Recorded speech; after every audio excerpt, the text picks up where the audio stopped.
जय जगन्नाथ बंधुगण किछि जानिबा किछि शिखिबा चैनल को आपण मानकु पुणी थरे स्वागत करूछु। आज आमे आपण मानकु एक कहानी सुनेबाकू चाहूछु। दिने माता पार्वती को भगवान शिव कहते आज तुमको मो दायित्व विषय रे सुनेबी, एहाको ध्यानर सहित सुन। एवं पुणी भगवान शिव कहते प्रत्येक माता पिता को एक कहानी सुनिबा दरकार। चलंतु विलंब न करी कहानी को आरंभ करिबा। ता पूर्वरु आम चैनल को लाइक शेयर सब्सक्राइब करने को जमार भी भूलिबे नहीं। भगवान शिव कहती सबुठारु अंधार राति हेउछि अज्ञानता। ये एमिति राति एथिरे किछि मध्य देखा जाएनी, मनुष्य चाहि मध्य किछि देखि पारेनी। सामान्य राति रे आमे बंचिबार प्रबंध तो करि पारिबा, किंतु अज्ञानतार राति रे उज्जवलता मनुष्य को शत्रु नजर आसी थाए आउ अज्ञान मनुष्य को अंधार आड़ को नहीं जाई थाए। एथिपाई अंधार आमर मित्र पालिटे जाए आउ ज्ञान आमको सठिक मार्ग देखई थाए। किंतु कली जुगर विडंबना एहा जे मनुष्य मानक मध्यरे समस्ते निजको ज्ञानी महाज्ञानी भाबी थाए आउ अन्य मानकु मूर्ख। एथिपाई अन्य मानकु थट्टा करिबा हैरान करिबारे केबे पछकु हटंती नाही, किंतु से भूली जाइछन्ते जे समस्तଙ୍କ उपरे किछि ना किछि दायित्व बोध अछि। ए सब दायित्व बोधता मनुष्यर पिला दिनरु ही आरंभ होई जाई थाए। कोन मनुष्य एमिति कौनसी व्यक्ति सहित साक्षात होईची जे तार दायित्वरु मुक्ति पाई सारिची नाही। ए दुनिया रे एमिति केही नाही जे से तार दायित्वरु मुक्ति पाई जिवो। काहाकु केवल निजर पेट भरिबा पाई मध्य दायित्वता थाए। एथिपाई दायित्व बोधता समस्तଙ୍କ पाखरे भरी रही थाए। मनुष्य एही भ्रमरे निजर संपूर्ण जीवन बिताई देई थाए। मनुष्य भाबु थाए जे ए दायित्वरु मुक्ति मिली जाए तेबे जीवन खुशी रे और शांति रे बीती जिवो। किंतु मोर समस्तଙ୍କୁ गोटे प्रश्न, कौन मनुष्यर जीवन रे केबे एमिति समय आसीछि जे मनुष्य सेही दायित्वरु मुक्ति होई जाइछि? मनुष्य ए पर्यंत बहुत दायित्वता को तुलाई थिबो, कौन सेथिरु से मुक्ति पाई परिछि? समस्ते कहि थांती जे मो जीवन रे शांति नाही, मो आगो को बढ़िबा को चाहूची, ज्ञान प्राप्त करिबा पई चाहूची, किंतु मो उपरे बहुत प्रकारर दायित्वता अछि। मु सेही कारणरू आगो को बढ़ी पारु नाही। थरे एही दायित्वरु मुक्ति मिली जाऊ, मु आगो को बढ़ी जीवी। किंतु मु एहा कहूची जे ए दायित्व बोधता केबे मध्य जीव नाही। जेउ समयर प्रतीक्षा मनुष्य करूची से मानवर हाथ रे अछि। बे मनुष्य किछि क्षण पई भाबिछि कि मोर जीवन कुआडी जाउची, केउ दिगरे गति करूची आ आगो को मो जीवन रे कोन हेबो? अधिकांश लोक यह कहि पारि नथिबे, कारण से भाबुछंती जे मो उपरे दायित्व अछि, मते से दायित्व को पूरा करिबार अछि। मनुष्य सर्वदा यह भाबी थाए जे यह परे मु निश्चित निज पई समय बाहर करिबी। मु पुणी यह कहूची जे यह हेबा असंभव अटे। माता पार्वती कहिले मु किछि बुझी पारुनी, मते संपूर्ण भावरे बुझेकी कहंतु। भगवान शिव कहंती चलो मु एक कहानी माध्यम रे बुझेई कहूची। बहुत दिनर कथा, गोटे सहर रे जने महान सन्यासी रहुथिले। तांकर ख्याति बहुत दूर पर्यंत व्यापी थिला। लोके माने निजर समस्या नै करी आसुथिले आउ समाधान नै करी ही जाउथिले। दिने एक वृद्ध व्यक्ति से गुरुଙ୍କ पाखକୁ आसिला। तांको प्रणाम करी कहूथाए, हे गुरुदेव, आपण मते कहि पारिबे कि मु केबे निजर दायित्व मुक्ति पाई पारिबी? मु ज्ञानर मार्ग रे आगो को बढ़िबा को चाहूची।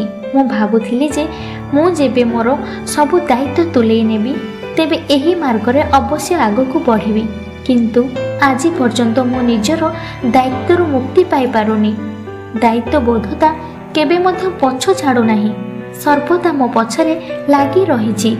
आउ आपण कहंतु मु कौन करिबी? एहा सुनी से बहुत हसिबा को लागिले आउ से व्यक्ति को कहिले, तुमे ए पर्यंत केउ केउ दायित्व तुलेइछ? वृद्ध व्यक्ति कहिले, हे गुरुदेव, मु जेबे छोट थिली मते लागुथिला जे बड़ हेबा बहुत भलो अटे। थरे बड़ होई जाऊ तेबे पाठ पढ़ा लेखार सबु दायित्व शेष होई जिवो। बड़ हेबा परे भाविली जे व्यवसायी किंबा बड़ अधिकारी होई जीवी, तेबे दायित्व मुक्ति मिल जिवो। मो विवाह करि नेली। भाविली थरे मो पिला माने पढ़ा लेखा करी सफलता पाई जिवे, तेबे मु दायित्व मुक्ति पाई जीवी। देखु देखु बहुत समय बीतीगला। आ मो पिला माने बड़ होई गले, किछि सफलता पाई पारिछंती, आउ किछि सेमिति रहि जाइछंती। पुणी भाविली सेमानंको विवाह करिदेबा उचित। थरे सेमानंको उपरे दायित्व बोध आसीजिवो, से निजे सुधीरी जिवे।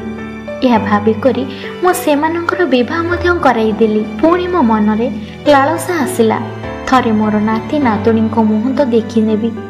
सेमानंको कोଳରେ धरि नेले मोर जीवन संपूर्ण होई जिवो। देखु देखु समय बीती चलीथिला। शेषरे मो मोर नाती नातुणीको मुह देखि नेली, किंतु सेमानंको देखि करी मो मनरे एक लोभ जागृत हैला। मते लागिला सेमानंकर उत्तम शिक्षा ही मोर दायित्व अटे। आज सेमाने सबु बड़ होई जाइछंती, सेमाने सबु सफलता पाई जांतु, मोर सबु दायित्व सरी जिवो। एमिति बहुत समय बीती जाइछि। आउ 3 दिन पूर्वरु मोर पत्नीर देहांत होई जाइछि। तेबे मो मनरे एक भावना आसिला, मोर मध्य एमिति दिने मृत्यु होई जिवो, किंतु ए पर्यंत मु मोर दायित्वर मुक्ति होई पारिनी। मु बुझी पारुनी मु मोर दायित्वर केमिति मुक्ति होई पारिबी। कोन आपण मते एहार कौनसी उपाय कहि पारिबे? कोन आपण मते केउ रास्ता देखि पारिबे?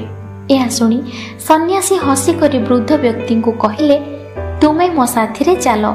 एतिकी कहि करी से वृद्ध व्यक्ति को एक नदी कूल को नहीं गले।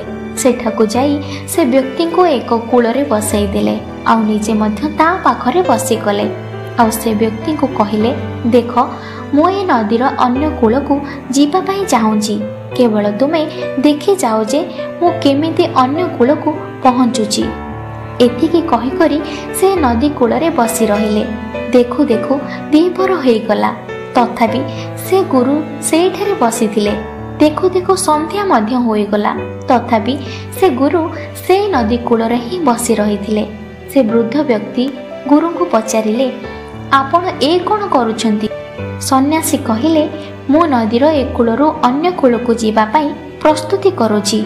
एथिरे से वृद्ध व्यक्ति क्रोधित होई से सन्यासी को कहिले, देखु देखु सकाळु संध्या होई गलाणी, आपण ए नदीर अन्य कूलरे केमिति पहुंची पारिबे? आपण मोर ए प्रश्नर कौनसी उत्तर देबाकू चाहू नाहंती, तेबे कौनसी कथा नाई, मु एठारु चली जाउची, किंतु ए भली मते हैरान करंतु नाही। सन्यासी तांकू कहंती, धैर्य रख, थरे ए नदीर सबु पानी बही जाऊ, मु नदी पार करि नेबी। एथिरे से वृद्ध व्यक्ति क्रोध आहुरी बढ़ी गला। कहिले, हे गुरुदेव, आपण पागल तो होई जाई नाहंती? नदीर पानी केमिति सरी जीवो? ए तो लगातार बही चली थाए। कौन आपण एथिपाई जीवन सारा एठारे बसी रहिबे? एमिति तो पूरा जीवन शेष होई जीवो, किंतु एमिति नदीर जल बही चलीथिबो, एहार पानी केबे सरिबो नाही। वृद्ध व्यक्तिर कथा सुनी करी सन्यासी हसिबाकू लागेले, आ कहिले, मु मध्य एहा बुझेबाकू चेष्टा करिछि। नदीर पानी दायित्व बोधता भली अटे। जेबे गोटे पूरा हेउची तेबे द्वितीय आसुची, जेमिति द्वितीय पूरा हेउची तेबे तृतीय आसुची। आउ एही दायित्व लगातार ए नदी भली बही चली थाए। आमर दायित्व केबे सरी न थाए, जेमिति गोटे परे गोटे ए नदीर पानी भली। जदि तुमे गोटे दायित्व शेष करिबा पई लागि जीवो, तेबे ए नदीर गोटे कूलरे बसिबा भली हेबो। एथिरे ही तुमर संपूर्ण जीवन बीती जीवो। यह ही विडंबना। सबु मनीष एमिति करिथांती, नदी कूलरे बसी करी पानीर शेष हेबा पर्यंत अपेक्षा करिथांती, आउ देखु देखु निजे ही शेष होई जाए। तुमे मध्य ए पर्यंत एहा करिछ। जदि तुमे नदीर आर पाखरे पहुंचीबार अछि, अर्थात ज्ञान रूपी नदीर आर कूल को जीवार अछि, तेबे कौनसी प्रकार एही दायित्वपूर्णता रूपी नदी को पार करिबाकू हेबो। दायित्व बोधतार रूप निर्णय बदली थाए, किंतु दायित्व बदली न थाए। जेमिति एक साधारण व्यक्तिर जीवन रे केते प्रकार दायित्व थाए, एमिति ही एक वृद्ध व्यक्तिर केते प्रकारर दायित्व थाए जहाँकि निजर ज्ञान द्वारा ए संसार को परिचित कराए, जहाँकि अन्य माने सही मार्ग रे चली पारिबे।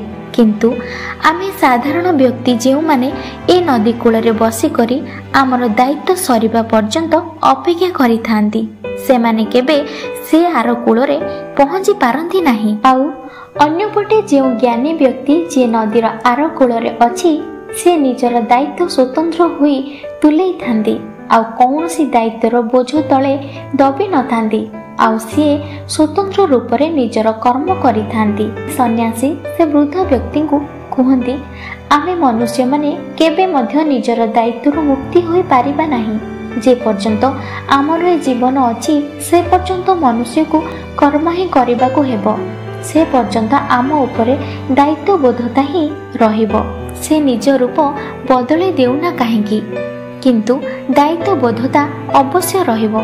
एथिपाई तुमे तुम जीवन काल रे एथिरु मुक्त होई पारिबनी, जहाँ निजर पेट पोषिबार दायित्व हेउना काहेकि, किंतु तुमको ताकू तुलेइबाकू पड़िबो।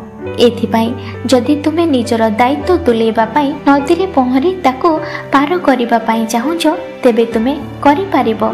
जदि तुमे चाहिबो तेबे से नदी को डंगा रे बसी पार करि पारिबो। जदि तुमे चाहिबो तेबे से नदी उपरे पुल तैयारी करी मध्य पार होई पारिबो। जदि तुमको ज्ञान प्राप्त करिवार अछि तेबे दायित्व बोधता मध्यरु रास्ता तैयारी करी तुमको आगकू जीवाकू हेबो। किंतु जदि तुमे दायित्व बोध को शेष हेबा पर्यंत अपेक्षा करिबो तेबे दिने सब किछि शेष होई जिवो।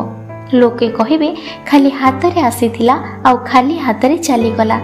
एथिपाई निजर कर्तव्यरु पछकू फेरो नाही। आउ साथी रे जदि तुमको किछि पाइबार अछि, अर्थात जदि तुमको ज्ञान प्राप्त करिबार अछि, तेबे तुमको ए नदी पार करिबाकू हेबो। एतिकी कहि करी से सन्यासी शांत होई गले। से वृद्ध व्यक्ति बुझी सारिथिला जे से पर्यंत कौन भूल करिछि। से गुरु को प्रणाम करी कहिला, हे गुरुदेव, मु आपनको कथा को भल भाबरे बुझी पारिछि। आपण ठीक कहउछंदी। मु मोर सारा जीवन ए नदीर कूल रे बितेई देइछि। मु आपनको वचन देउछि, बंची थिबा बळका जीवन मु एहाकू नदी पार करिपारे लगेई देबी। ए ज्ञान रूपी आर कूल को जीवा पाई जेते संभव चेष्टा करिबी, किंतु से पर्यंत पहुंची करे ही रहिबी। पुणी भगवान शिव कहती, मनुष्य जीवन रे ही किछि एमिति होई थाए, निजर दायित्व बोधता तले किछि एमिति दबी जाइछन्ते जे मनुष्य निज पाई समय मध्य बाहर करि पारुनी। किंतु मनुष्य को यह चिंता करिबा दरकार, गोटे मुहूर्त पाई मध्य विचार करिबा दरकार। यदि मनुष्य निज पाई समय बाहर करि देबे तेबे मनुष्य यह चिंता करि पारिबो नाही जीवन केउ आडे गति करूची, केउ दिग को बढ़ी चलीची। जदि मानव चिंता करिबा आ विचार करिबारे सक्षम न हेबे तेबे मानव मध्य से नदी भली केवल गोटे दिगरे पही चलिबो। मनुष्य केबे मध्य बुझी पारिबेनी निज जीवन रे कौन पाइली आ कौन हरेइली। किंतु जदि मनुष्य कौनसी मोड़े किछि क्षण रही चिंता करे ए पर्यंत से कौन पाइछि आ कौन हरेइछि आउ आगको आपन को कौन पाइबार अछि, तेबे निश्चित रूप से जीवन को सठिक मार्ग रे नहीं पारिबे। अन्यथा मनुष्यर जीवन मध्य नदीर गोटे कूल रे ही रही जीवो। आउ मनुष्य सेठारे लोक मानकु जीवा आसीबारे देखुथिबो, किंतु आपण किछि करि पारिबेनी। एथिपाई मु समस्तଙ୍କୁ कहूची, दिन रे गोटे थर केवल 5 मिनिट पाई निज पाई समय निश्चय बाहर करंतु। निजे निजको पचारंतु कौन करिवे, निजको केउ भली तैयार करबाकू चाहुचंती। एतिकी कहि करी भगवान शिव निजर कथा समाप्त करंती। ए वीडियो रे कहिबारे जदि कौनसी त्रुटि होई जाय थाए तेबे निश्चय क्षमा कर देबे। आम चैनल को लाइक शेयर सब्सक्राइब करंतु। कमेंट रे हर हर महादेव लिखिबाकू जमार भूलंतु नाही। समस्ते भलरे रुहंतु। नमस्कार।